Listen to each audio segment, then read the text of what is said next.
ഒരുമാതിരി തെലുങ്ക് പടമാരി ഉണ്ടായിരുന്നു. കുഴപ്പമായി മനോഹരേട്ടാ? കുഴപ്പമായി. എന്നാ ഇനി നാളെ തൊട്ടെ കുറച്ചുകൂടെ റിയലിസ്റ്റിക് ആക്കാം. ഒരു പോത്തായിട്ട് സ്ട്രെച്ച്. പോത്തോ എരുമയോ എന്തെങ്കിലുമൊക്കെ ആവട്ടെ. മോള് ഞാൻ പറയുന്ന പോലെ ചെയ്താൽ മതി. മാഷ് പറഞ്ഞിട്ട് ഞാനും കുഞ്ഞാറ്റയും കൂടി അവനോട് ഈ കല്യാണക്കാരെ അവതരിപ്പിക്കുന്ന അവനൊട്ടും താല്പര്യം ഉണ്ടായിരുന്നില്ല. മര്യാദക്ക് പറഞ്ഞ അവന് വളർച്ചെത്തിയിട്ടില്ല, ഇനിയും വളർന്നൊക്കെ കേക്കണ്ടേ? ആര്? ഞാൻ തന്നെ. മനോഹരേട്ടാ, ഇനി അതൊന്നും പറഞ്ഞിട്ട് കാര്യമില്ല. അതെ, നീ അവനോട് നേരിട്ടൊന്ന് സംസാരിക്കും. സംസാരിക്കാനോ? ഞാനോ? ഒന്ന് പോയ മനോഹരേട്ടാ. ഇടി നേരിട്ട് സംസാരിക്കുമ്പോ ഈ കാര്യം നീ അങ്ങ് മയത്തിലങ്ങ് പറഞ്ഞാൽ മതി. അവന് താല്പര്യമില്ലാണ്ട് നിർബന്ധിച്ച് കൊണ്ടുവന്നല്ലേ, അപ്പൊ അവനായിട്ട് അങ്ങോട്ട് പിന്മാറിക്കോളും. മനോഹരേട്ട ഒന്ന് പറയണ്ട, പറ്റില്ല എന്ന് പറഞ്ഞാൽ പറ്റില്ല. നിങ്ങൾ ഇതുവരെ തുണ്ടിട്ടില്ലേ? അതൊക്കെ ഉണ്ട്. എന്റെ കൊച്ചനി ഒരുങ്ങിയല്ലേ? അവരിങ്ങ് എത്താറായി. ആര്? ചെറുക്കനെ കൂട്ടരും. ചെറുക്കനും കൂട്ടരും. എന്റെ മനോഹരേട്ട നമ്മൾ ബാംഗ്ലൂരിൽ നിന്ന് വന്നതിന്റെ പിറ്റേ ദിവസം അവരിങ്ങ് എത്തുന്നു പറഞ്ഞല്ലേ? ആരോട്? എന്നോട്. എന്നോട് പറഞ്ഞില്ലല്ലോ. അപകടം വരുമ്പോ പറഞ്ഞിട്ടാണ് വരുന്നത്. അവരിങ്ങ് എത്താറായി. മോളെ പോയി റെഡിയാവ്. ടീച്ചറെ, മാഷേ. മോളെ നീ കുളിച്ചായിരുന്നോ? നന്നായി. മാഷേ, ടീച്ചറെ, ടീച്ചറെ, ചായ റെഡിയല്ലേ? അപ്പൊ നീ ഇതുവരൊന്നും കഴിച്ചില്ലേ? അയ്യോ എനിക്കല്ല, അവരിങ്ങ് എത്തി. ചെറുക്കനെ കൂട്ടരും. അയ്യോ, അതിനിവിടെ ഒന്നും ഇരിപ്പില്ല. എന്റെ ടീച്ചറെ, പ്രായപൂർത്തിയായ പെമ്പിള്ളേരോട് കുറച്ച് പലഹാരമെങ്കിലും വാങ്ങി വെക്കണ്ടേ? മാഷന്തേ അവിടെ എണ്ണയും തേച്ചിരിക്കുവാ. ഇങ്ങനെ ദഗ്ഗപ്പെട്ടിട്ട് പോകണം. ഇനി എന്നാ ചെയ്യും? നീ ഒരു കാര്യം ചെയ്യും, ആ കവലെ പോയിട്ട് എന്തായാലും മേടിച്ചോണ്ടോ. അവനെവിടെയാണോ? മുതലാളിയുടെ വടമുള്ള ടീഷർട്ടാണ് ഇട്ടിരിക്കണത് കണ്ടാ? ഈ മുടിയൊക്കെ നേരെ ചെയ്യ വെച്ചേ. മുതലാളി ആദ്യം ഇറങ്ങട്ടെ. ഇനി എല്ലാരും വാ. ഒരു ലോഡ് ആൾക്കാരുണ്ടല്ലോ. മതി മതി, വല്ലാത്തൊരു വരവായി. നിനക്ക് ആ പാലം കയറി നടന്നു വരേണ്ട കാര്യം ഒരു വെയിറ്റിന്. എന്നാ പിന്നെ ഹൗസ് ബോട്ടാക്കി എന്ന് ജങ്കാറാക്കായിരുന്നു. അത് കല്യാണം. അമ്മേ, നടക്കട്ടെ. കേൾക്കോളൂ. കാര്യം ഇന്നവന് ഹൗസ് ബോട്ടുകളായി, 2 നില വീടായി, AC ഓഫീസായി, വലിയ പണക്കാരനായി. ഇതൊക്കെയാണെങ്കിലും ഇവന് കല്യാണം കഴിക്കാനുള്ള പ്രായവും വലിപ്പവും ഉണ്ടോ എന്ന് ഞങ്ങൾക്കൊരു സംശയം ഉണ്ടായി. പിന്നെ മനോഹരൻ പറഞ്ഞ കാര്യം ആയോണ്ട് അവക്കും PG-ക്കൊക്കെ പോണോന്ന് പറഞ്ഞിരിക്കുക. അപ്പോഴാ മനോഹരൻ കുഞ്ഞുമോന്റെ കാര്യം പറഞ്ഞു. മനോഹരൻ പറഞ്ഞപ്പോ എനിക്ക് വേറെ ആലോചിക്കേണ്ട കാര്യമൊന്നുമില്ല. ഞങ്ങൾക്കും. അപ്പൊ ഞാൻ പറഞ്ഞതേ, എന്ത് കണ്ട് ഇഷ്ടപ്പെട്ടാൽ അത് എന്ത് വില കൊടുത്ത് വാങ്ങിക്കാന്ന് പറയുന്ന അവന്റെ ഒരു ശീലം. ഇവൻ പണ്ട് ജോലി ചെയ്തിരുന്ന ദുബായിലെ ഷെയ്ഖ് ഇവനെ അങ്ങ് വിളിയോടെ വിളിയാ. അങ്ങ് തിരിച്ചു ചെല്ലാനേ അവിടെ ബുർജ് ഖലീഫയിലെ ഫ്ലാറ്റ് വരെ കൊടുക്കാന്ന് പറഞ്ഞതാ. ഇവിടെയോ? ഞങ്ങളൊക്കെ ഇവിടെ വെച്ചാ.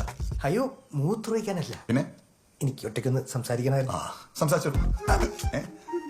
അച്ഛനോട്. അതാണോ? ഞാൻ തെറ്റിദ്ധരിച്ചു. നേരെ ഇവിടെ മുകളിലേക്ക് കയറിയിട്ട് ലെഫ്റ്റിലേക്ക് പോയാൽ ഹോസ്റ്റലോ ഒന്നും ചോദിച്ചില്ലല്ലോ. സോറി.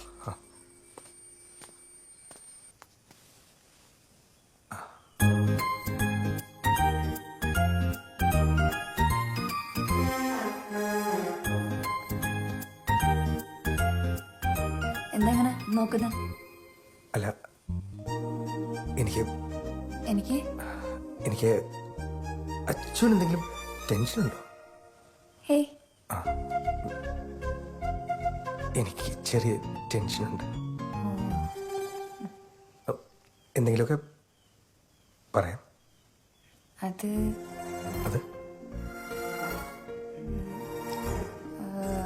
കുഞ്ഞണ്ണ പോലത്തെ യോഗ്യനായ ചെറുപ്പക്കാരൻ ഈ കരയിലെങ്ങുമില്ല. അക്കരയിലും ഇല്ല. അതെ, അക്കരയിലും ഇല്ല. അതെ അതെ. നല്ല വീട്, നല്ല കുടുംബം, ആവശ്യത്തിലധികം പണം, പിന്നെ ഏത് പെണ്ണും കൊതിച്ചു പോകുന്ന സൗന്ദര്യം. എന്നാ ഞാനൊന്ന് ചോദിച്ചോട്ടെ,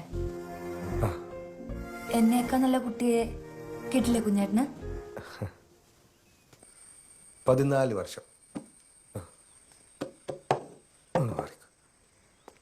14 വർഷമായി ഞാൻ മനസ്സിൽ കൊണ്ട് നടക്കുന്നൊരു സ്വപ്നമുണ്ട്.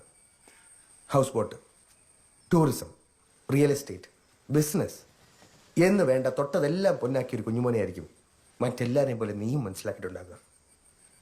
പക്ഷെ എൻ്റെ മനസ്സിൽ ഞാൻ കൊണ്ടു നടക്കുന്ന ഒരു രഹസ്യമുണ്ട്.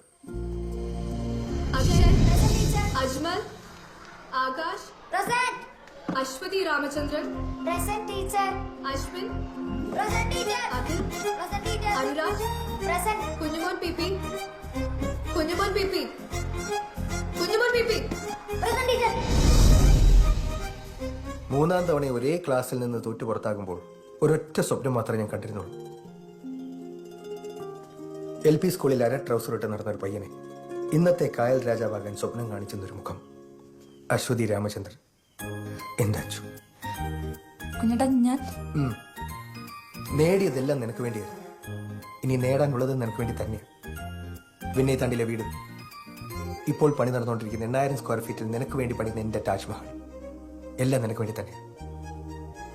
ഓർമ്മ വെച്ച കാലം മുതൽ എന്റെ മനസ്സിലുറച്ചാണ്. ഒരാൾക്കും ഒന്നിനും നിന്നെ വിട്ടുകൊടുക്കില്ല. ഇത് സത്യം, സത്യം, സത്യം, സത്യം.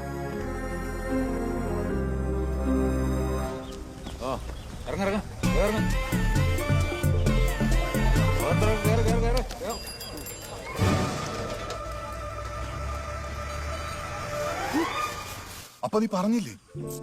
ഞാൻ എങ്ങനെ പറയും മനോഹരേട്ടാ? 3 വർഷം പരിചയ സത്യം എനിക്ക് മറക്കാൻ പറ്റുന്നില്ലെങ്കിൽ ചെറുപ്പം മുതലേ എന്നെ മാത്രം മനസ്സ് കൊണ്ടു നടക്കുന്ന ഒരാളോട് ഞാൻ എങ്ങനെ വേറൊരാൾ ഇഷ്ടാന്ന് പറയും? എനിക്കൊന്നും അറിയാൻ പാടില്ല. നീ എങ്ങനെയെങ്കിലും അവനൊന്ന് പറഞ്ഞ് മനസ്സിലാക്കാം.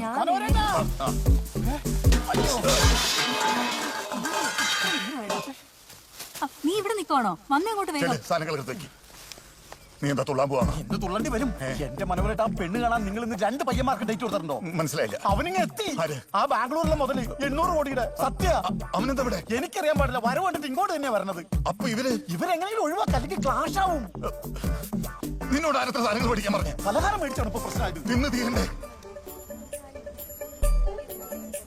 കുഞ്ഞുമോളൊന്നും കഴിച്ചില്ല. കല്യാണം കഴിക്കുന്നവരെ മുതലാളി ഒന്നും കഴിക്കൂല. സുധി, കഴിച്ചോളൂ. കേട്ടില്ല. കഴിച്ചോളൂ, കഴിച്ചോളൂ. ഈ രാഹുകാലം കഴിഞ്ഞ് കഷ്ടകാലം തുടങ്ങുന്നതിന് മുമ്പ് പെട്ടെന്ന് ഇറങ്ങാലോ. കഷ്ടകാലോ? അങ്ങനെ ഒരു കാലം അങ്ങനെ കാലില്ലായിരുന്നു, പക്ഷെ പെട്ടെന്ന് വരാലോ. നമുക്ക് ഇറങ്ങിയാലോ? എല്ലാരും പറയണ ഒന്നും കഴിച്ചില്ല. കയ്യിലെടുത്തോ, കയ്യിലെടുത്തോ. ഫോൺ ഒഴിക്കേ.